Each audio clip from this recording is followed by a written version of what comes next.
कृष्णाय वासुदेवाय हरये परमात्मने प्रणतः क्लेशनाशाय गोविंदाय नमो नमः। आए आज चतुर्थ दिवस में प्रवेश करें भगवत गीता के इस पावन अमृत प्रवाह का आस्वाद लें। कल प्रसंग चल रहा था कि भगवान ने कौरव पक्षीय योद्धाओं के शंखनाद को सुना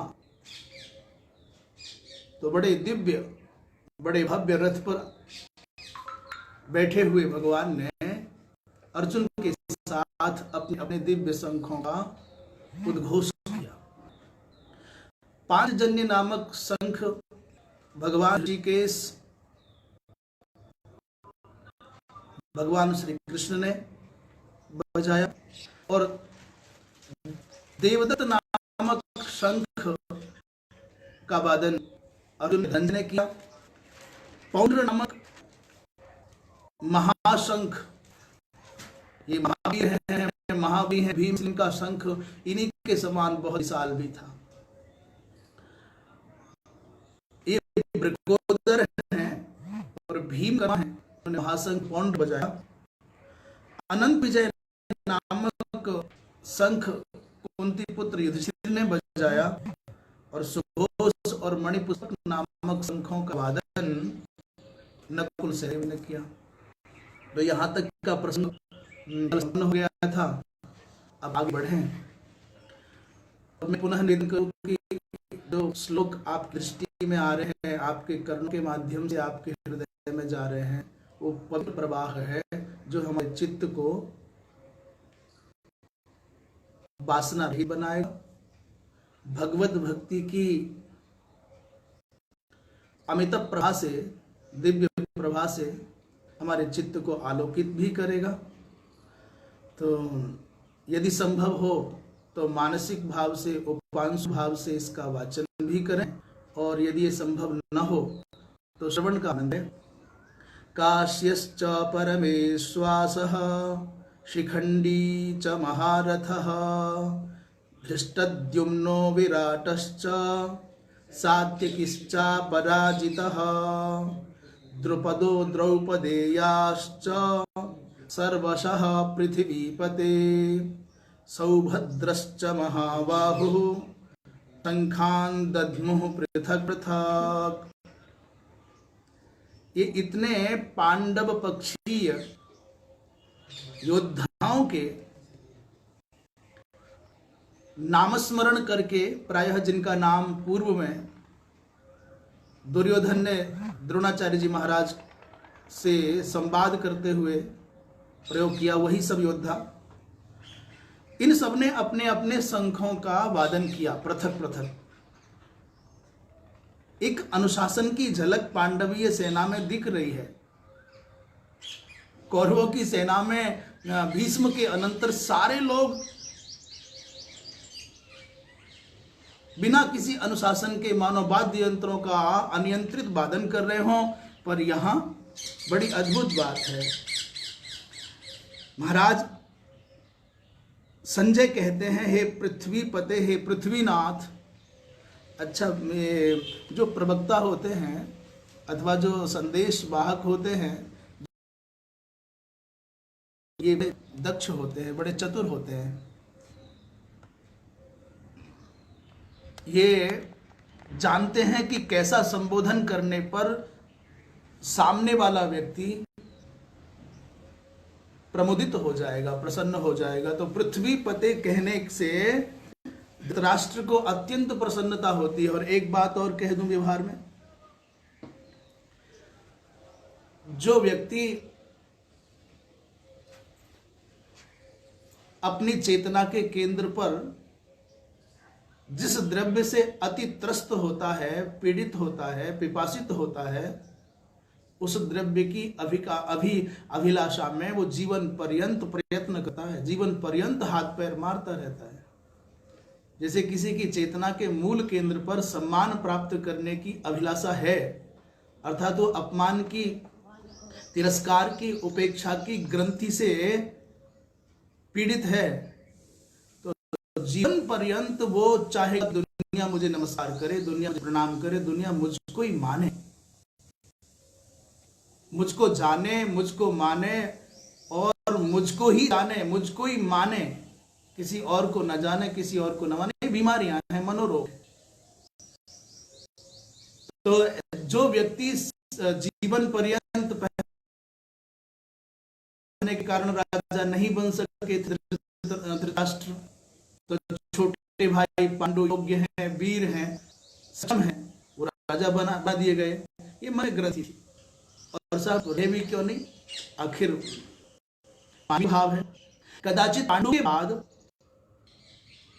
धृतराष्ट्र राजा बना दिए गए तो असुरक्षा की भावना रही, मानो उधार में मिला हुआ है, चला ना जाए।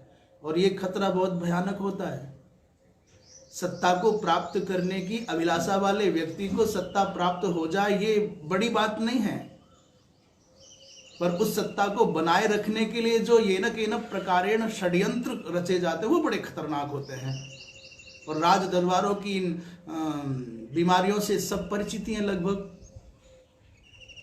इसलिए पृथ्वीपते संबोधन सुना तो धृतराष्ट्र के चित्त में एक उल्लास, एक ऐसी शीतल सुगंधित बयार जैसी आई शब्द मात्र के माध्यम से।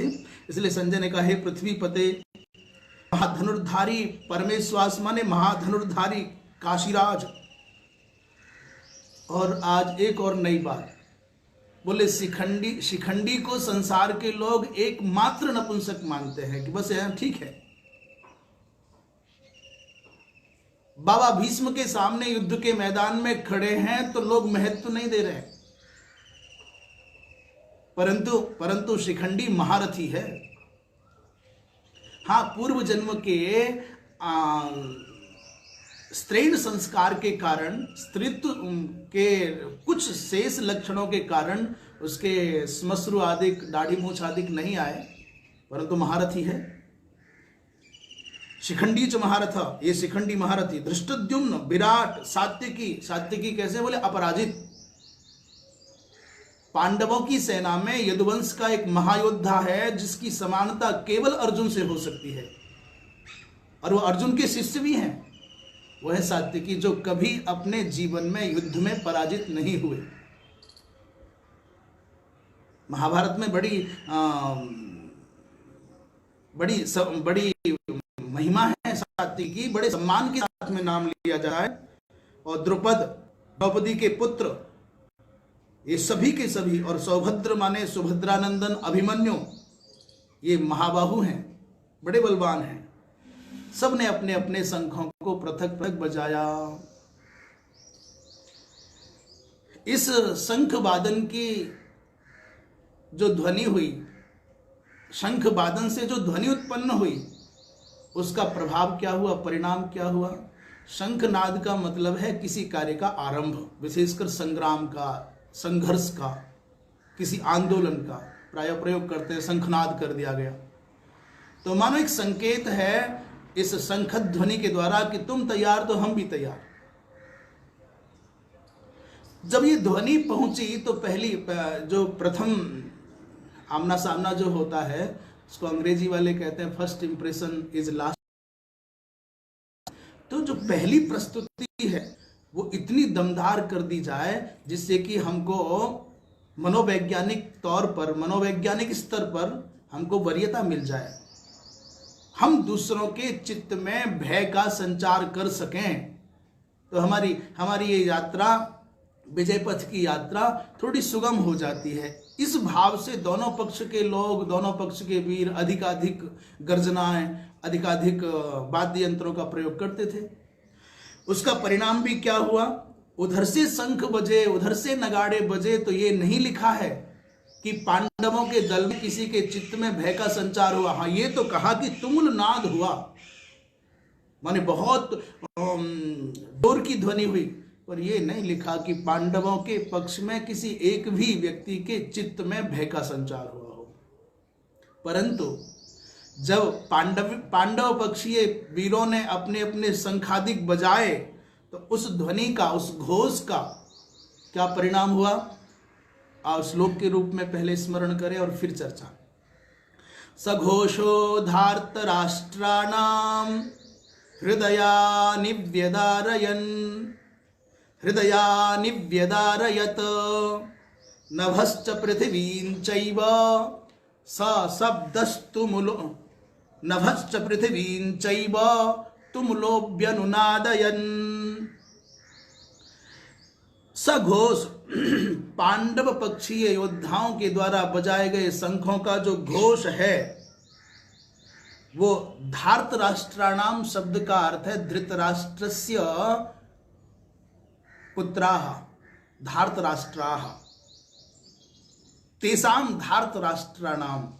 तो यहां धार्तराष्ट्र कहने का अर्थ एक ये भी है कि केवल धृतराष्ट्र के पुत्रों का ही हृदय नहीं, अपितु धृतराष्ट्र के मत का समर्थन करने वाले धृतराष्ट्र मत समर्थकाः तेषाम, उन धृतराष्ट्र के मत का समर्थन करने वाले अर्थात कौरव पक्ष में खड़े होने वाले योद्धाओं के क्या हुआ, उस घोष ने क्या किया, बोले हृदयानि व्यदारयत्, उनके हृदयों को विदीर्ण कर दिया।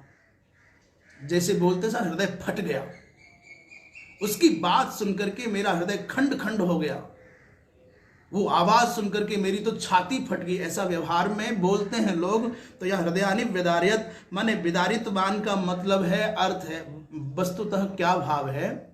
कभी कभी शब्द व्यंजना से अर्थ देता है, तो अर्थात विदीर्ण करने का अर्थ है व्याकुलीकृतवान, हृदय व्याकुल हो गए, विह्वल हो गए, विह्वल भी नहीं व्याकुल हो गए, भय से संयुक्त हो गए, इसलिए बेचैन से हो गए। और उस ध्वनि ने, उस घोष ने नभश्च पृथ्वीं चैव, ये बात आकाश से लेकर धरती तक, धरती से लेकर आकाश तक ये शब्द गूंजा है। ये बात कौरव पक्ष के द्वारा बजाए गए वाद्य यंत्रों से नहीं निकली, यही निकली है। और हो भी क्यों ना, त्रैलोक्य के स्वामी भगवान कृष्ण शंख बजावे तो भला बताओ तीनों लोकों में ध्वनि जाएगी कि नहीं जाएगी। कहाँ तो नारायण शंख बजावे और कहाँ उनके अनन्य सखा अर्जुन शंख बजावे, और कहाँ एक तरफ संसार में कर्म बंधन के वशीभूत जन्म लेने वाले महायोद्धा चाहे कितने भी हों, पर हैं तो मानवीय भाव में ना, है तो मानवीय ही ना। और यहाँ तो साक्षात नारायण बजाएंगे, तो नर में और नारायण में तो भेद होगा ही होगा। इसलिए आकाश से लेकर पृथ्वी तक सारी धरती गूंज गई, सारी दिशाएं गूंज गई। तुम लोग व्यनुनादयन, व्यनुनाद कहते हैं, बी उपसर्ग है, अनुपसर्ग है, और नाद शब्द अर्थात वो प्रतिध्वनि से गूंज उठे। जैसे कभी आप जाते हो, आप कुआं में कुछ बोलते हो तो कुआं से वापस आपकी आवाज आती है, उसको क्या कहते हैं, प्रतिशब्द कहते हैं, प्रतिध्वनि कहते हैं। कभी कभी हम पर्वतीय अंचलों पर जाते हैं और पर्वतीय अंचलों पर जब हम जोर से कुछ बोलते हैं तो पर्वतों से टकरा करके वो ध्वनि पुनः हमारे पास लौट आती है। ठीक वैसे ही व्यनुनादयन का अर्थ है कि उस प्रतिध्वनि से समग्र दिशाएं गुंजित हो गई, चारों ओर से वो शंख की ध्वनि आने लग गई। अथ व्यवस्थितान् दृष्ट्वा धार्तराष्ट्रान् कपिध्वजः प्रवृत्ते शस्त्र संपाते धनुरुद्यम्य पांडवः ऋषिकेशं तदा वाक्य मिदमाह महीपते। इतना कह करके कह रहे अथ व्यवस्थितान् दृष्ट्वा।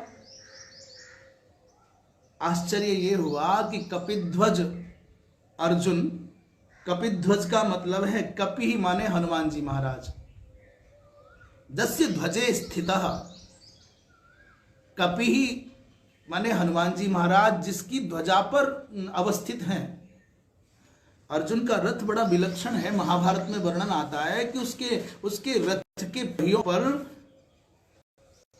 बड़े सिद्ध, बड़े बड़े शक्तिशाली नागों ने उस रथ के पहियों को संभाला हुआ है। विभिन्न प्रकार के अदृष्ट यक्ष गंधर्व आदि उस रथ की रक्षा करते हैं, उस रथ पर आसीन हैं, और समग्र ब्रह्मांडों का भार लेकर के स्वयं भगवान नारायण, भगवान कृष्ण सारथी बनकर के रथ पर बैठे हैं। और जिन हनुमान जी महाराज ने त्रेता में ये प्रतिज्ञा करके सबके सामने कहा कि अपि रावण सहस्रम में, 1000 रावण मेरे सामने युद्ध के मैदान में टिक नहीं सकते। जो कहते हैं कि मैं त्रिकूट पर्वत के सहित लंका को उखाड़ करके ले आऊं, वो हनुमान जी महाराज स्वयं अर्जुन की ध्वजा पर विराजमान। और ये प्रसंग ऐसा महाभारत में आता है कि भीम जब गए और हनुमान जी महाराज का दर्शन हुआ, तब वहां दोनों के संवाद का परिणाम यह हुआ कि प्रसन्न होकर के हनुमान जी महाराज ने सहमति व्यक्त कर दी कि मैं तुम्हारे भाई के रथ की ध्वजा पर बैठ करके अपनी गर्जना से प्रतिपक्षियों को, शत्रुओं को भयभीत कर दिया करूंगा। इसलिए अब समझ में आया कि वो जो पांडव पक्षीय वीरों के, योद्धाओं के शंखों की ध्वनि से तीनों लोग कैसे गूंज गए, शत्रु पक्षीय योद्धाओं के हृदय कैसे विदीर्ण होने लगे, समझ में आ गया। साक्षात नारायण शंख बजावे पांचजन्य, और स्वयं उस ध्वनि के बीच में ही हनुमान जी महाराज की वो भयंकर गर्जना करते थे। हनुमान जी महाराज तो राक्षसियों के गर्भ स्रवित हो जाते थे समुद्र में। इसलिए ऐसा हुआ महाराज। तो कपिध्वज अर्जुन ने ये देखा कि इतना भयंकर शब्द हुआ, साक्षात नारायण कृष्ण शंख बजा रहे हैं, और उन लोगों के स्वर की अपेक्षा हमारा स्वर बहुत तीखा है, बहुत तीव्र है, अति विलक्षण है, फिर भी ये लोग डरे नहीं, ये भागे नहीं और व्यवस्थित होकर के डटे हुए हैं। तो कपिध्वज अर्जुन भीति प्रत्युपस्थितिरनंतरम पलायने प्राप्तेपि धैर्यम उत्पाद्य। यद्यपि डर करके भागने का अवसर था, भाग सकते थे, परंतु अर्जुन को आश्चर्य हुआ कि भागे नहीं हैं, ये तो व्यवस्थित होकर के खड़े हैं।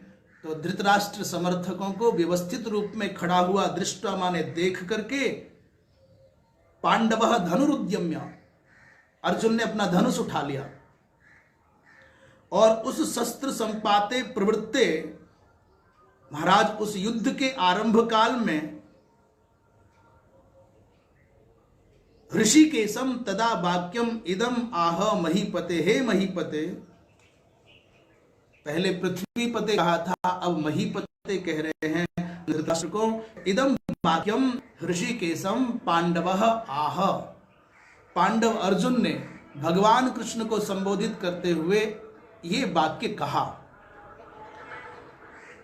शस्त्र संपाते शब्द के विषय में आनंद गिरि जी लिख रहे हैं, शस्त्राणाम संपातः समुदायः तस्मिन् प्रवृत्ते प्रयोगाभिमुखे।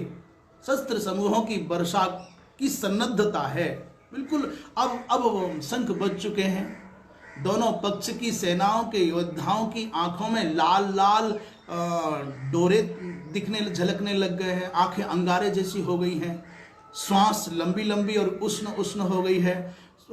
सारी भुजाओं के नाड़ी तंत्र तन गए हैं और सबने अपने अपने शस्त्रों पर अपनी पकड़ मजबूत कर ली है और बस मौका ढूंढ रहे हैं कि कब शुरू हो और हम प्रहार करें।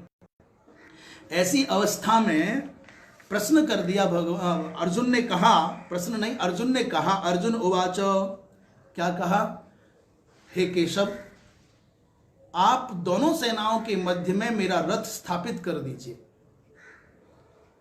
आप इस पक्ष और पर पक्ष, देखो बहुत प्यारा संकेत है। संकेत यह है, सत्य का दर्शन तब होगा जब तुम स्व और पर के मध्य में अवस्थित हो जाओ, मध्यस्थ हो जाओगे।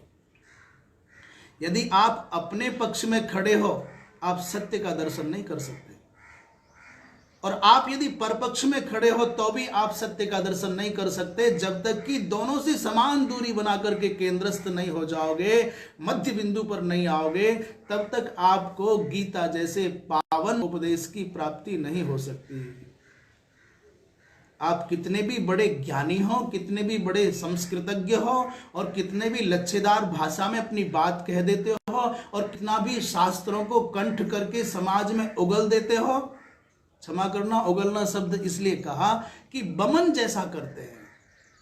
जो विद्या पचती नहीं है वो बमन के सदृश ही देखी जाती है। जो भोजन पचेगा नहीं, चाहे आपने अमृत खाया हो, रबड़ी खाई हो, कुछ भी खाओ, पचेगा नहीं तो बमन हो जाएगा, और नहीं पचेगा तो आप पीड़ित रहेंगे। जब तक बमन नहीं करेंगे आपको चैन नहीं आएगा। ऐसे ही ज्ञान जब आपके जीवन में आवे, भगवत कृपा से, सरस्वती की कृपा से, साधना के बल से आपको ज्ञान प्राप्त हो जाए, आपकी मेधा शक्ति में धारणा शक्ति प्रबल हो, आपको सारे वेद कंठ हो जाए, सारे पुराण कंठ हो जाए, और अमुक भी अनेक भाषाएं भी आपको आ जाएं, पर पचेगा नहीं तो बमन ही करोगे। और बमन का अर्थ यह है कि उन सिद्धांतों को आचरण में उतारे बिना लोगों पर थोपने की प्रवृत्ति पनप जाएगी, ये घातक होगा। आप अपने तर्कों से, आप अपनी जिद से, आप अपने अहंकार के पोषण से छद्म शास्त्रार्थ का आयोजन करके किसी को मूक तो कर सकते हो, पराजित करके विजयी होने का क्षणिक अभिमान का तर्पण तो कर सकते हो, पर धर्म का भला नहीं होगा। हमारी विद्या का, हमारी बुद्धि का, हमारी शक्ति का, हमारी संपत्ति का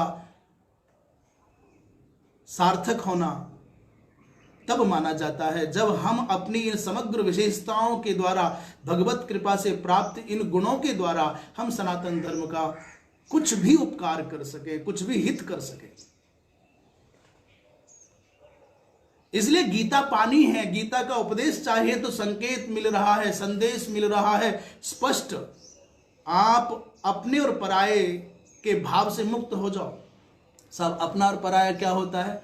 बोले मुश्किल ये है कि अपनेपन का भाव आते ही राग का उदय होता है, और परायेपन का भाव आते ही द्वेष का उदय होता है, और ये राग द्वेष ही परिपंथी हैं, यही घातक हैं आत्मकल्याण में, यही बाधक हैं आत्मकल्याण में। राग का मतलब जानते हो? मोतियाबिंद। और द्वेष का मतलब बोले वो भी मोतियाबिंद। ये राग द्वेष जैसे किसी मनुष्य की आंखों पर, कोई कहता काला मोतियाबिंद है, कोई कहता सफेद मोतियाबिंद है। तो मोतियाबिंद का मतलब है कि आंखों से दिखना कम हो जाता है या खत्म हो जाता है, अर्थात जो जैसा है वैसा नहीं दिखेगा, अन्यथा दर्शन होने लग जाएगा। ऐसे ही रागद्वेष रूपी जो श्वेत और कृष्ण मोतियाबिंद है, जिसकी बुद्धि रूपी दृष्टि पर पड़ जाते हैं, उसको शास्त्र भी अन्यथा प्रतीत होने लग जाता है या दिखेगा ही नहीं।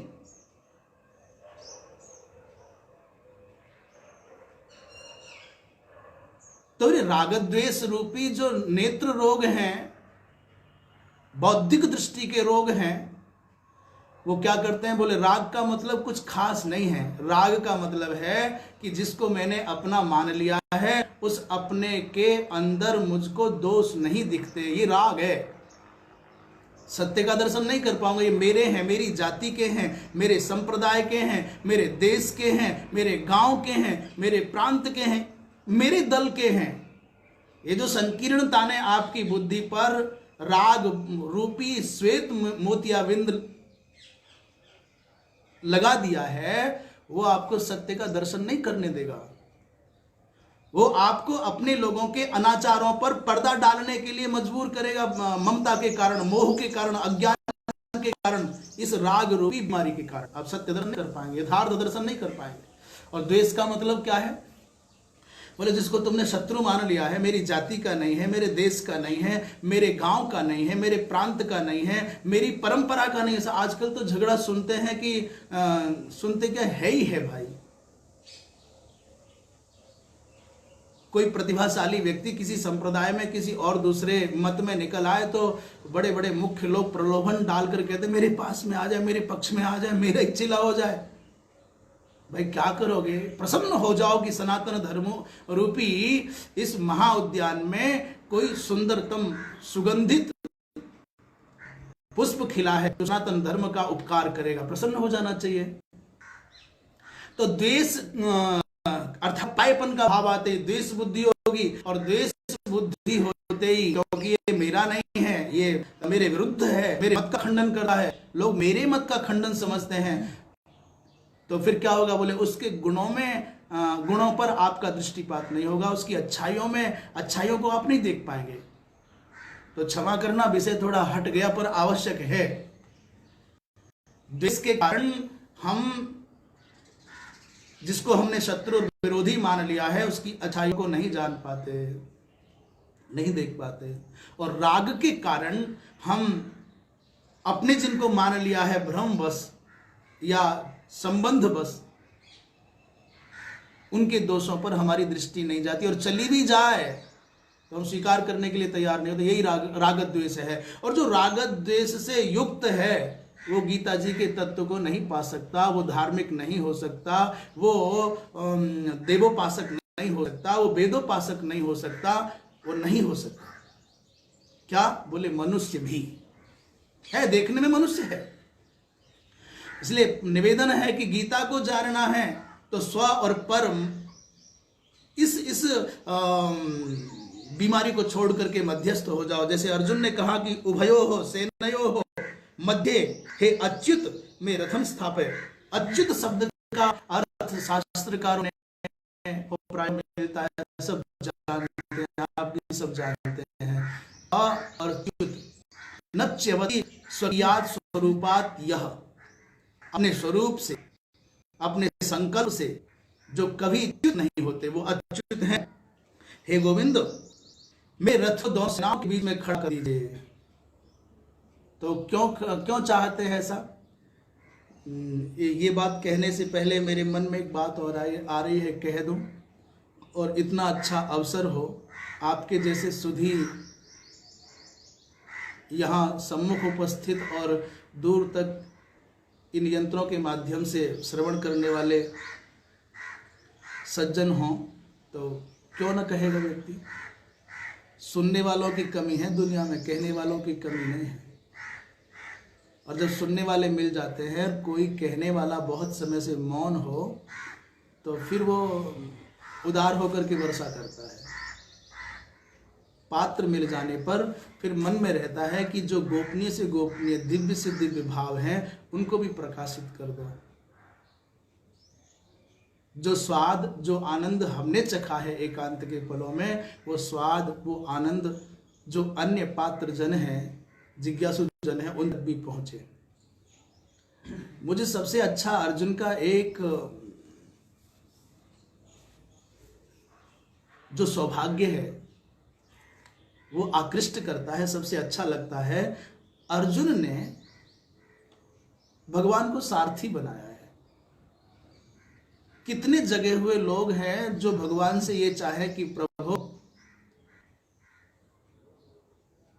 आप हमारे मार्गदर्शक बन जाओ, मेरे संचालक बन जाओ। हम तो मंदिर जाए, या हम का मतलब हम सामान्यतया जितना चिंतन करने वाले, सीधे कहीं हमारा एक काम कर दो। अर्जुन ने एक बार भी ये नहीं कहा कि गोविंद मैं बहुत पीड़ित हूं, बहुत बार अपमान हुआ, इन कौरवों को मार दो। हम भगवान के मंदिर में जा रहे हैं और किसी ने हमको जाते हुए गाली दे दी है, हमारा अपमान कर दिया है, पूजा का सामान गिर गया है, तो मंदिर में जाती भगवान से क्या बोलेंगे पता है?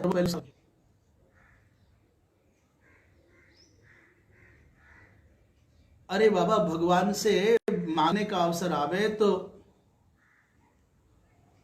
अर्जुन से सीखो, सन्मति मांगो, प्रभु मेरे जीवन रथ के आप सारथी बन जाओ।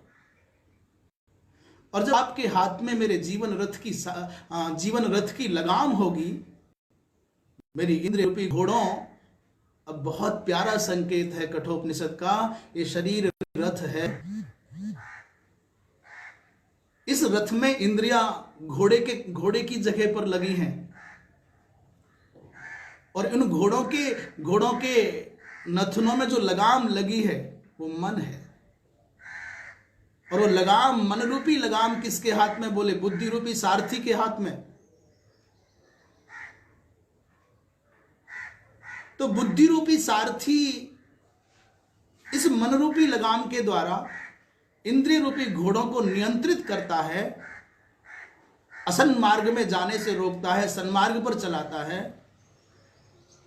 केवल दृष्टांत दे रहे हैं, इसको सिद्धांत के रूप में मत लेना। कभी कोई कहने लग जाए साहब आपने तो इस देहरूपी रथ पर रथी आत्मा की जगह अर्जुन को बिठा दिया है, सारथी की जगह पर आपने बुद्धि रूपी कृष्ण को बिठा दिया है, तो ऐसा मत लगाना, वहां मत जाना, वो उद्देश्य नहीं है। उस दृष्टांत को यथावत घटाना हमारा उद्देश्य नहीं, केवल सिद्धांत को हम समझ सके, हमारा कहना इतना था। हमारे जीवन रथ की लगाम यदि भगवान के हाथ में होगी, फिर हमको न कभी पराजय होगी, न कभी भटकना होगा, न कोई चिंता होगी, न कोई भय होगा। जब हम अपने रथ के चालक, जीवन रथ के चालक, निर्णायक स्वयं बनने लग जाते हैं, तब सत चिंताओं से त्रस्त रह करके पीड़ित रहते, एक पल भी सुख से चैन से नहीं जी पाते। इसलिए हर पल हम सर्दी बोले मर गए, गर्मी हाँ बहुत गर्मी मर गए, जरा सी बात और मर गए करते हैं, क्या होगा कैसे होगा। अर्जुन ने तो अपने रथ की लगाम भगवान के हाथ में दी और निश्चिंत हो गए कि सब जो कहोगे वो करूंगा, जैसा कराओगे वैसा करूंगा, जिधर ले जाओगे उधर चलूंगा। काश हम भी भगवत गीता का श्रवण करते हुए भगवान के अनन्य सखा, अनन्य भक्त, अनन्य स्वजन पार्थ से सीख पाए कि अपने जीवन रथ की लगाम अपने शास्त्रज्ञ, सदाचार संपन्न आचार्य के हाथ में अथवा प्रभु के हाथ में दें। तो एक बात तो अपने जीवन रथ की लगाम अर्जुन से सीख करके भगवान के हाथ में दें। दूसरी बात कह रहे थे कि स्वपक्ष और परपक्ष से विरत होकर के सत्य का चिंतन करना चाहिए, दर्शन करना चाहिए, विचार करना चाहिए। इन संकीर्णताओं की जंजीरों में बंध करके आप दावा करोगे कि मैंने सत्य को जान लिया है, क्षमा करना, ये जन्म नहीं 100 जन्म भी कम पड़ जाएंगे, आप कभी भी तत्व का, सत्य का दर्शन नहीं कर पाएंगे। अरे भाई चूक तो किसी से भी हो सकती है, तो क्यों दुराग्रह? इसलिए सेनयोर उभयोर मध्य रथम स्थापय मेच्युत है अच्युत, दोनों सेनाओं के बीच में मेरा रथ खड़ा कर दीजिए। क्या करोगे साहब आप रथ को वहां खड़ा करा करके? बोले यावदेतान निरीक्षे हम योद्धुकामान अवस्थितान कैर्मया सह योद्धव्यम अस्मिन् रण समुद्यमे। महाराज यावत अहम योद्धुकामान अवस्थितान एतान निरीक्षे, जब दोनों पक्ष के मध्य में खड़ा हो जाऊंगा तो अर्थात थोड़ा सा पर पक्ष के समीप जाऊंगा तो मैं सुगमता से देख पाऊंगा। दूर से दिखने पर भ्रम की संभावना रहती है, ये क्या है, कैसा है, कितने हैं, किसी के विषय में जानना हो तो सूक्ष्मता से, समीपता से और थोड़ा धैर्य से देखना चाहिए। केवल सुनकर के पागल नहीं हो जाना चाहिए। और प्रायः हम भ्रांतियों पर जीते हैं, हम श्रुत परंपरा से प्राप्त किसी के व्यक्तित्व का मंडन और खंडन करने लग जाते हैं। सुना साहब वो बहुत अच्छे हैं, बस आप रट लगा लिया बहुत अच्छे हैं। सुना कि साहब वो तो बहुत गंदे हैं, वो देखने में ही ऐसा है, अन्यथा ऐसा, तो आप केवल सुन करके अपनी धारणा बना लेते हैं, ये अनुचित है। अच्छा किसी के लिए बुरा हो ना हो, परंतु आपके लिए अनुचित है। केवल सुनकर के किसी के बारे में केवल मात्र सुनकर के धारणा बनाओगे तो अनर्थ होगा। व्यर्थ में किसी की निंदा और चर्चा करोगे तो अनर्थ होगा। समीप जाओ, समझो क्या संभव है ये, और यदि किसी में कोई दोष है तो कौन आश्चर्य है। धरती पर कौन ऐसा भगवान के अतिरिक्त है? निर्दोषम ही समम ब्रह्म। निर्दोषत्व और समत्व तो केवल ब्रह्म की सत्ता में ही संभव है। और इस संसार में जो इधर आया है तो थोड़ा बहुत तो कुछ ना कुछ दोष होंगे। आश्चर्य ये नहीं है कि उनमें दोष हैं, आश्चर्य ये है कि उनमें दोष नहीं है। काजल की कोठरी में कैसहू सयानो जाए, काजल की एक लीक लाग है पे लाग है। इस संसार में आया है तो भाई कुछ ना कुछ तो रहेगा। तो तुम खुद निर्दोष हो क्या? तुम्हारे अंदर कोई खुद दोष नहीं है जो दूसरों के दोष देखने के लिए इतनी दूर जा रहे हो? प्योर माल देखना है, विशुद्ध दोष देखने हैं, प्रामाणिक अपने अंदर देख लो ना, शुद्ध मिले। असली घी चाहिए तो अपने घर गाय पालो, अपने हाथों से सेवा करो, अपने हाथों से दूध निकालो और तब उस दूध को घी बनाओ, का मंथन करो, मक्खन उसको तपाओ, जो घी होगा। दूसरे की गाय क्या खिलाया, दूध क्या मिलाया, कैसे जमाया, कैसे मंथन किया, तुम्हें प्रामाणिक चाहिए तो घर करो। और प्रामाणिक दोष देखने हैं, दुर्गुण देखने हैं तो जरा आंख बंद करके अंदर झांको, प्योर मिलेंगे। किसी की गवाही की जरूरत नहीं है। और दूसरे के जानते हो तो कानों और आंखों और मुख के इन तीनों के कारण और पूर्व से ही आपकी जो रागद्वेष भरी पूर्वाग्रह की भावना है उसके कारण आप प्योर माल नहीं पा सकोगे। देखने वाले ने सच देखा कि नहीं देखा, फिर दूसरी जगह उसने जो बोला वो कितना सच और कितना मिलावट किया, सुनने वाले ने कितना सुना और सुन करके फिर कहीं अन्यत्र कितना मिलावट करके मसाला करके मिलाया। तुम्हें प्योर कहाँ मिलेगा? प्रामाणिक चाहिए, शुद्ध दोष चाहिए, दुर्गुण चाहिए, अंदर झांको। इसलिए समीप गए हैं अर्जुन, यावदेतान निरीक्षे हम योद्धु कामान अवस्थितान। क्या देखना चाह रहे हैं? बोले अस्मिन रण समुद्यमे मया कई सह योद्धव्यम। हे गोविंद, मैं देखना चाहता हूं कि इस रण समुद्यम में, इस महायुद्ध में किनके साथ में मुझको युद्ध करना है। बहुत बड़े बड़े लोग आए तो किसके साथ लड़ना है, किसके साथ नहीं लड़ना है, ये देख लूं एक बार। योत्स्यमानानवेक्षेहम् या एतेऽत्र समागताः धार्तराष्ट्रस्य दुर्बुद्धेर् युद्धे प्रियचिकीर्षवः। कहते योत्स्यमानान अवेक्षेहम् अहम। अर्जुन कहते हैं अहम माने मैं, अवेक्षे मैं देखना चाहता हूं, मैं या एते अत्र समागता, ये जो यहां आए हैं, युद्ध से माना, जो युद्ध से मानान है, युद्ध की आकांक्षा से यहां आए हैं, मैं उनको, जिनके साथ में मुझको युद्ध करना है, उनको देखना चाहता हूं।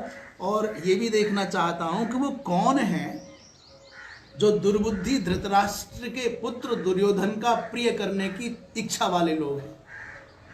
बहुत अच्छा शब्द है, प्रिय चिकीर्षवः। कर्तुम इच्छा चिकीर्षा होता है, सन्नंत प्रयोग। तो किसका प्रिय करना चाहते हैं? बोले दुर्बुद्धि धृतराष्ट्र के पुत्र दुर्योधन का। धार्तराष्ट्रस्य अर्थात दुर्योधनस्य, और उसका विशेषण क्या है? बोले दुर्बुद्धे धार्तराष्ट्रस्य।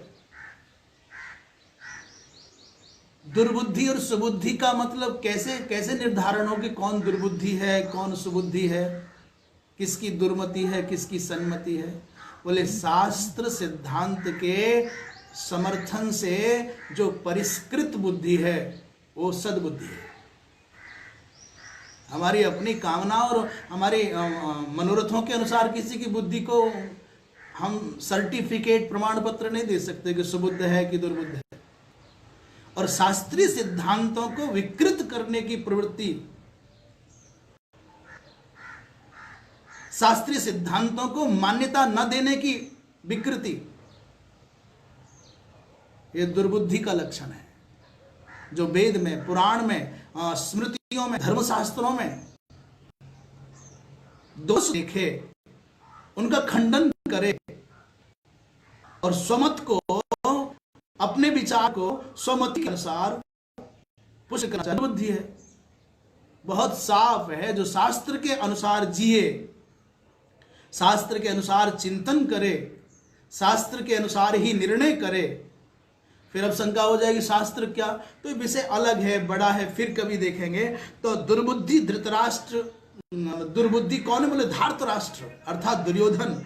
उस दुर्योधन का प्रिय करने की भावना से जो युद्ध में यहां आए हैं, मैं उनको देखना चाहता हूं। कितने गजब की बात है। लोग कहते हैं कि सतयुग में धर्म परिपूर्ण था, चतुष्पादात्मक, त्रेता में एक पाद कम हो गया, त्रिपादात्मक था धर्म, धर्म की सत्ता, और द्वापर में 2 पाद युक्त धर्म था, अर्थात 50-50% का संतुलन था। कलयुग आ गया तो 3 पाद नहीं रहे, 1 पाद धर्म रह गया।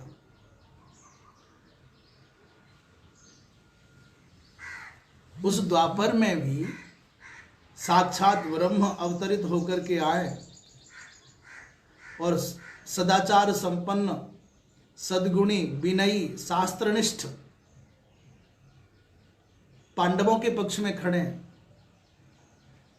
और जहां भगवान खड़े हैं वहां केवल 7 अक्षौहिणी हैं।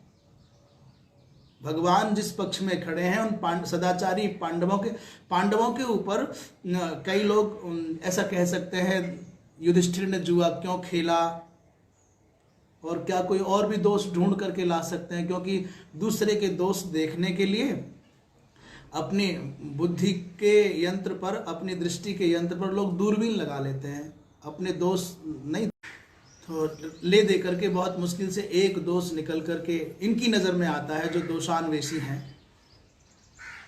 पर क्या कोई कभी पाखंड के द्वारा अनैतिक रूप से किसी को सताया, किसी का धन हरण किया, उनके अंदर कोई दुष्चारित्र घटित होता है क्या? कोई तो अनैतिकता पांडवों में घटित होती हुई दिखाई दे, परंतु दुर्योधन कौरवों में यह प्रवृत्ति है। इसलिए ऐसे बुरे व्यक्ति का, जिसने स्त्री का अपमान किया भरी सभा में, ऐसा व्यक्ति जो दूसरों की संपत्ति हड़प करना चाहता है, ऐसा व्यक्ति जो दूसरों को प्रसन्न होते हुए देख करके ईर्ष्या की आग में जल उठता है, जो दंभी है, अभिमानी है, और जो ये न के न प्रकारेण कैसे भी केवल और केवल अपने अहम को तुष्ट करने के लिए प्रयत्नशील है, ऐसे दुर्योधन के पक्ष में 11 अक्षौहिणी सेनाएं। और महान आश्चर्य है, क्षमा करना, मैं महापुरुषों के, भीष्मादिक महापुरुषों को बहुत प्रणाम करता हूँ, बहुत अति श्रद्धा है, पर जान रहे हैं कि धर्म है वहाँ। गांधारी भी जानती है धर्म है वहाँ, विदुर भी जानते हैं धर्म है वहाँ, कृपाचार्य जानते हैं धर्म है वहाँ, द्रोणाचार्य जानते हैं धर्म है वहाँ, और अश्वत्थामा जानते हैं धर्म है वहाँ, शल्य भी जानते हैं धर्म है वहाँ, और तो क्या कहूं, कर्ण भी जानते हैं कि धर्म है वहां। उन्होंने कहा। और दूसरे की बात बताओ, शकुनी स्वयं जानते हैं कि धर्म है वहां, पर एक जिसके अभिमान के पोषण में पूरी की पूरी कायनात लगी है, सब मौन है, सब मूक हैं और समर्थन कर रहे हैं दुर्योधन का। वाह परिस्थितियां, कैसा विचित्र जाल होगा जिसमें फंसे हुए, पंख फड़फड़ाते हुए ये प्यारे मानव हंस दुर्योधन के सद्व्यवहार या कपटपूर्ण व्यवहार या उसके द्वारा दी गई सेवाओं का जाल कितना आकर्षक मोहक होगा कि ये मानव हंस भीष्म, द्रोण, कृप, अश्वत्थामा, मैं इसलिए कह रहा हूं सुविधाओं का जाल, कि मामा शल्य का नाम ही मामा शल्य है, और वो माद्री के भाई हैं, नकुल सहदेव के मामा हैं, और घर से युद्ध करने के लिए चले एक अक्षौहिणी सेना लेकर के, तो पांडवों के पक्ष में जा रहे थे। पर दुर्योधन की जो चातुरी है, जो उसकी सेवा करने, माने एक दाना डालने का जो स्वभाव है, वो इतना खतरनाक है कि उसने महाराज शल्य को मार्ग सुविधाएं दे करके ऐसा प्रसन्न कर लिया, चरण पकड़ करके अनुनय विनय करके आंखों में आंसू भर के ऐसा अपने पक्ष में कर लिया कि शल्य जानते थे, चाहते भी थे, पर पांडवों के पक्ष में नहीं जा सके। तो कैसा सम्मोहक जाल होगा कि ये मानव हंस जो सत्यासत्य का नीरज क्षीर विवेक की भांति सत्यासत्य का विवेचन करना जानते थे, जानते भी थे, मानते भी थे, चाहते भी थे, पर उस जाल को काट करके बाहर नहीं जा पाए। बड़ी मुश्किल है अपने पन और सुविधा भोगने की प्रवृत्ति के इस जाल को काट पाना। अस्तु, उस दुर्बुद्धि धार्तराष्ट्र दुर्योधन का प्रिय करने की अभिलाषा से जो युद्ध के मैदान में आए हैं, गोविंद उनको देखना चाहता हूं।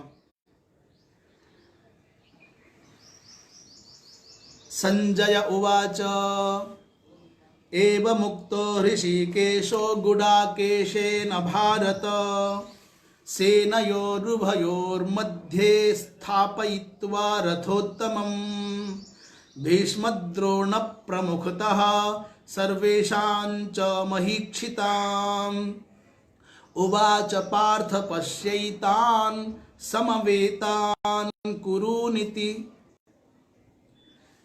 संजय कहते हैं, हे राजन, यहां भारत कहा है। संबोधन के रूप में धृतराष्ट्र को भारत कहा है, और भारत शब्द, भारत संबोधन करने का आशय है कि भरत वंश में है तो जे भरत वंश से जाता ते सर्वे भारता, अथवा भारत शब्द का एक सांकेतिक भाव हो कि महाराज आप समग्र जीवन यही सब उधेड़ बुन करते रहे, अब तो भा अर्थात ज्ञान में, रत अर्थात निरत हो जाओ। अब तो भा अर्थात प्रकाश के, आलोक के माध्यम से आप सत्य और असत्य को जान जाओ। मानो जो भी रहा हो, पर भारत माने भरतवंशी होने के कारण कहा।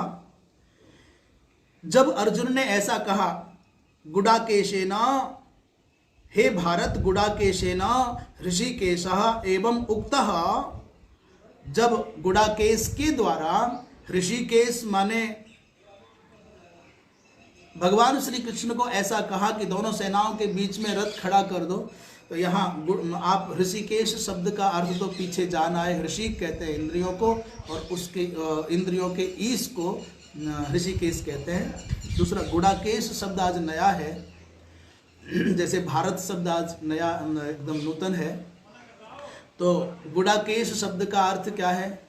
गुडाक नाम है निद्रा का, गुडाक माने निद्रा।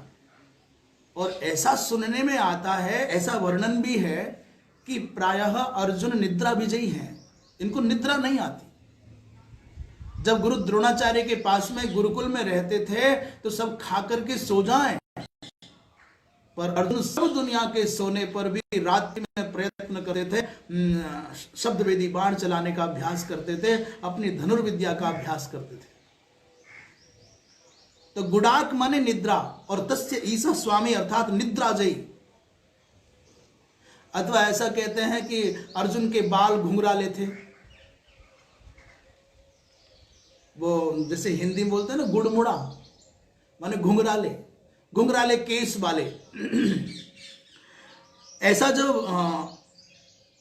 भगवान से कहा, कृष्ण से कहा कि मेरा रथ दोनों सेनाओं के बीच में खड़ा करो, तो सेनयो रुभयोर मध्य स्थापयित्वा रथोत्तमम, भगवान ने सद्य तुरंत, जैसे कोई आज्ञा पालक, चालक, सारथी अपने स्वामी की बात सुनते ही तुरंत गाड़ी स्टार्ट कर दे, मानो बिल्कुल ननुनाचा किए बिना और अपने नेत्रों से भी प्रश्न आदि किए बिना, क्यों, कहां, ये किए बिना, अन्यथा तो क्यों, क्या करना है, कहां जा रहे हो, देख लो ना यहीं से, सब जितने खड़े हैं युद्ध के लिए तैयार खड़े हैं।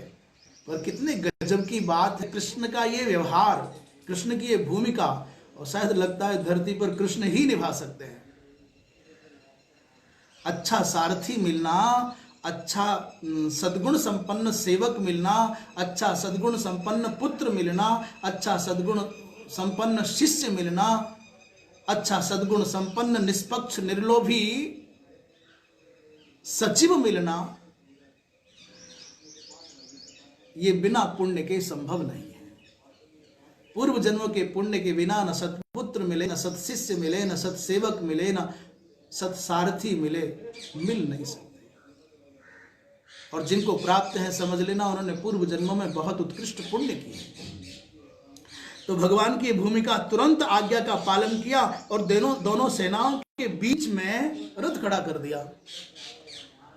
भीष्म द्रोण प्रमुखतः और सर्वेशाम च महीक्षिताम, और दूसरे जो राजा हैं, महीक्षित माने राजा,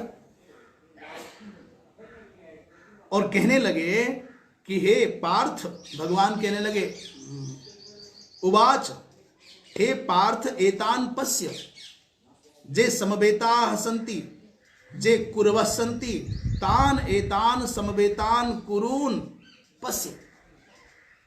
इकट्ठे होकर के जो युद्ध के मैदान में कुरु आए हैं या इनके समर्थक आए हैं, इनको अपनी आंखों से जी भर के निहार लो। श्रीमद् भागवत जी के प्रथम स्कंद में 9वें अध्याय में भीष्म स्तुति के ब्याज से भगवान की मंगलमयी वाणी कह रही है कि भगवान ने असौ भीष्मः, असौ द्रोणः, असौ कर्णः, असौ आदिकादिक ऐसा कह करके अंगुली निर्देश के द्वारा परपक्ष के सैनिकों की आयु का हरण भगवान ने कर लिया। गीता जी में भी आगे कहेंगे, मैंने पहले ही मार दिए हैं ये। इस निर्देश के द्वारा भगवान ने मानो अंगुली निर्देश के द्वारा, दृष्टिपात के द्वारा मानो परपक्ष के सैनिकों की आयु का हरण कर लिया। इसलिए गीता जी में आगे कहेंगे तू तो केवल निमित्त मात्रम भव सव्यसाची, निमित्त मात्र बन जा। एक दूसरी बात जो विचार से अलग हट करके आती है, प्रायः शायद टीकाओं में नहीं हो, हमने आचार्य परंपरा से गुरुकुल में श्रवण किया है। वो कहते हैं वास्तव में सारथी की कैसी भूमिका हो सकती है, मार्गदर्शक या मध्यस्थ या तुम्हारा हितैषी कोई व्यक्ति कितना उपयोगी और अद्भुत हो सकता है, ये बात कृष्ण से समझ में आती है। मानो यहां कृष्ण केवल सारथी नहीं है, संचालक मात्र नहीं है, निर्देशक मात्र नहीं है, यहां गुरु की भूमिका में है। अर्जुन ने कहा कि रथ दोनों सेनाओं के बीच में खड़ा कर दो और कदाचित कल्पना करो, हम ये नहीं कह रहे है ऐसा, पर कल्पना कर लो, मानो यदि भगवान कृष्ण इस रथ को दुर्योधन, शकुनी, दुशासन और कर्ण के सामने ले जाकर खड़ा कर देते तो एक कल्पना करो कि जहां से कर्ण को, दुर्योधन को, दुशासन को, शकुनी को समीप से देखा जा सकता हो, वहां यदि रथ चला गया होता तो। कृष्ण की भूमिका कितनी अद्भुत है, कितनी विलक्षण है, ये जानना बहुत कठिन है। भगवान कृष्ण ने आग्रह सुनते ही रथ बढ़ाया और उस स्थान पर ले जाकर खड़ा किया जहां सामने भीष्म द्रोण प्रमुखतः, जहां भीष्म द्रोण आदि खड़े हैं, कृपाचार्य खड़े हैं। और मानो भगवान कृष्ण की इसी कुशलता का, इसी कला का, इसी विलक्षणता का परिणाम है कि आज हम और आप बैठ करके भगवत गीता पर विचार कर रहे हैं। हजारों हजारों टीकाएं जिस ग्रंथ पर हुई, लाखों लाखों नहीं, करोड़ों करोड़ों लोगों की कुमति का निराकरण करके मार्गदर्शन करने वाली गीता, जो सांसारिक भौगोलिक समग्र देशों की सीमाओं को लांघ करके धार्मिक, वैचारिक, मतवाद की संकीर्णताओं को लांघ करके हर जाति के, हर मत के, हर राष्ट्र के अंदर प्रविष्ट हो गई हो और वहां के लोगों को अपनी ओर आकृष्ट कर लिया हो। सोचो गीता कितनी विलक्षण है। और ये घटना ऐसे ना घटी होती तो ये अद्भुत गीता हमको आपको न मिली होती। जब ये बात स्मरण में आती है कि भगवान ने भीष्म द्रोण के सामने रथ क्यों खड़ा किया, तो श्रद्धा से हृदय झुक जाता है। अपनी इस समष्टि में समुत्पन्न जीवों के कल्याण की कितनी भगवान के अंदर आता है। यदि कर्ण आदि के सामने रथ खड़ा किया गया होता तो गीता न मिलती, युद्ध तो होता और विजय भी मिल जाती। विजय मिलना बड़ी बात नहीं है, सफलता मिलना मात्र बड़ी बात नहीं है। और केवल सफलता के लिए कुछ करो ये अच्छा नहीं है।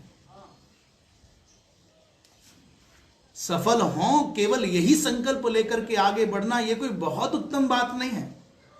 अनेकों अवसरों पर अनैतिक लोगों ने भी सफलताएं पाई, पर उससे समाज का क्या कल्याण हुआ।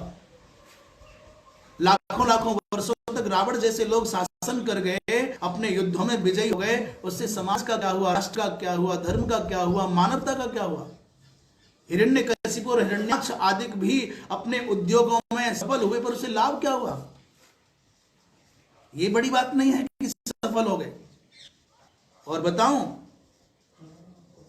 कभी कभी असफलता भी उद्देश्य तुम्हारा विमल है, आपका संघर्ष यदि स्वार्थ के लिए नहीं है और फिर आप सफलता भी नहीं पा सकते हो तो भी आप अमर हो जाते हो। जैसे उदाहरण जटायु के संकल्प में पवित्रता है, उनके संघर्ष में पवित्रता है, उनके स्वभाव में पवित्रता है। इसलिए सीता जी को बचाने के लिए वो दौड़ पड़े, नहीं बचा पाए, पर आज भी उस पक्षी कुल में, अधम पक्षी कुल में, गीध कुल में जन्म लेने वाले जटायु बड़े से बड़े महात्माओं की अपेक्षा भी अधिक वंदनीय और श्रेष्ठ हो जाते हैं। सफल नहीं हुए, परंतु भगवान की कृपा के भाजन हुए और प्रसिद्ध हुए। महाराणा प्रताप अपने उद्योग में सफल नहीं हुए संसार की नजरों में। दुर्दांत दानव जैसे मुगल साम्राज्य के सामने एक योद्धा खड़ा रहा। उनकी असफलता का परिणाम यह हुआ कि आज 500 वर्षों से अधिक की घटना हो गई है, पर आज भी महाराणा प्रताप को लोग अपने हृदयों में अपने इष्ट के समान उनका अभिष्ट चिंतन करते हैं, उनको वंदन करते हैं। प्राय हमको ऐसा काशी जी में थे और हमारे डॉक्टर गुण प्रकाश जी ने भी कहा कि अमुक महापुरुष को क्या किया धर्म सम्राट जी ने, कहां सफलता मिली धर्म सम्राट जी महाराज को। इतना संघर्ष किया, समय के प्रतिकूल सब कार्य किए, तो क्या मैं कहता हूं आप सफलता की बात करते हो। केवल सफलता पाना उद्देश्य नहीं है। संघर्ष की लौ जलाओ, आग जलाओ, दीपक जलाओ। एक चिंगारी आपने यदि जला दी तो वो भी समय पाकर के, ईंधन पाकर के, वायु का संसर्ग पाकर के, महाज्वाला बन करके उस लक्ष्य का भेदन करेगी, उस उद्देश्य की पूर्ति करेगी। अरे बाबा, यदि धर्म सम्राट स्वामी करपात्री जी महाराज न होते तो माना कि उनको पूर्ण सफलता नहीं मिली, पर बौद्धिक विचार के वितंडावाद से पीड़ित इस संसार को, जैसे आद्य जगत गुरु भगवान शंकराचार्य ने सनातन धर्म की दिग्विजयी यात्राओं के द्वारा उसकी विजय पताका को, गगनचुंबी विजय पताका को स्थापित किया, वैसे ही एक विचार चल पड़ा था जहां मूर्तियों की पूजा पाखंड माना जाता था, जहां तीर्थ काल्पनिक माने जाते थे, जहां स्वाहा और स्वधा खाने कमाने का धंधा बताया जाने लगा था।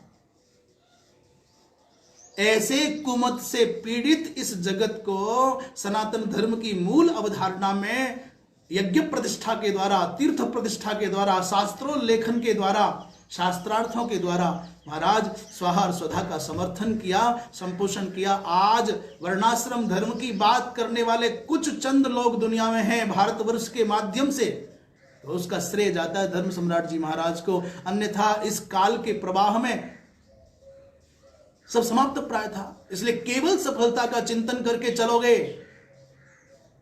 तो तुम कुछ नहीं पा सकोगे। इसलिए क्षुद्र संकल्प और क्षुद्र प्राप्तव्य और क्षुद्र सुख को तिलांजलि देकर के संघर्ष संघर्ष करा है सत्य के लिए, शास्त्र के लिए, सिद्धांत के लिए, फिर चाहे सामने कोई क्यों ना आए। क्या कर देगा? कोई मार ही ना देगा तो क्या मरोगे? ये संपत्ति, ये सम्मान, ये शरीर संग लेकर के जाना है क्या? अरे छुटना ही है, कब छुटता हो, आज छुट जाए, और आज छुटता हो अब छुट जाए। इन मठों की, मंदिरों की, गद्दियों की, स्वर्ण और चांदी की और सम्मान की अभिलाषा में आपने अपने मत को मार दिया, अपनी मति को मार दिया, तो क्या पाया? गीता यही बताती है कौन स्व है, कौन पर है। इसकी परवाह किए बिना सत्य के पक्ष में खड़े हो जाओ। भगवान ने कहा देखो ये कुरु खड़े हैं सामने, लड़ो।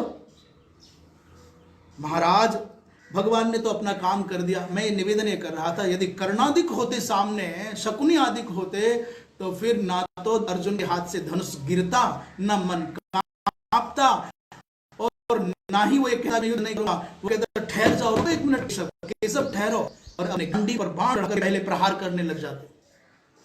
युद्ध तो हो जाता, विजय तो मिल जाती, राज्य मिल जाता, और जयकार भी हो जाती, पर नहीं होता तो केवल एक काम नहीं होता।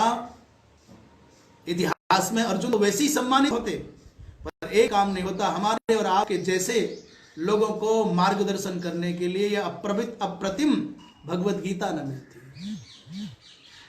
और जब तक धरती रहेगी, जब तक सूर्य चंद्र रहेंगे, तब तक भगवान की पावन वाणी भगवत गीता रहेगी। जब तक वेद है तब तक गीता है। इसलिए मैं तो गीताकार के चरणों में कोटि कोटि वंदन करूं। उन्होंने ऐसा युद्ध के मैदान में भी ऐसा बौद्धिक कौशल कि भीष्म के सामने, और जैसे भीष्म को देखा, द्रोणाचार्य को देखा, तो अर्जुन नहीं रह गए, अर्जुन योद्धा नहीं रह गए, अर्जुन एक छोटे बालक बन गए। जैसे कोई कितना भी बड़ा हो, मां के सामने जाता है तो उसके अंदर का शिशुत्व जग जाता है, अपने पिता के सामने जाता है तो उसका वो अबोध बालकपन, अपने गुरु के सामने दुनिया में कितना भी महान बन गया हो, कितना भी प्रसिद्धि पाली हो, जब सज्जन व्यक्ति, सदाचारी व्यक्ति, सरल व्यक्ति जब अपने गुरु के पास जाता है तो वो विद्यार्थी बन जाता है, बालक बन जाता है। वो जमीन पर बैठता है तो लगता है आज मैं दुनिया की सबसे सुरक्षित छांव में हूं, सब कुछ होता, परंतु गीता न मिलती। इसलिए भगवान कृष्ण ने रथ को भीष्म और द्रोणाचार्य के सामने स्थापित किया है। शेष प्रसंग भगवत कृपा से अग्रिम सत्र में, आज यही वाणी को विराम। पूर्णमदः पूर्णमिदं पूर्णात् पूर्णमुदच्यते पूर्णस्य पूर्णमादाय पूर्णमेवावशिष्यते। सर्वे भवन्तु सुखिनः, सर्वे सन्तु निरामयाः, सर्वे भद्राणि पश्यन्तु मा कश्चित् दुःखभाग् भवेत्। हर हर महादेव।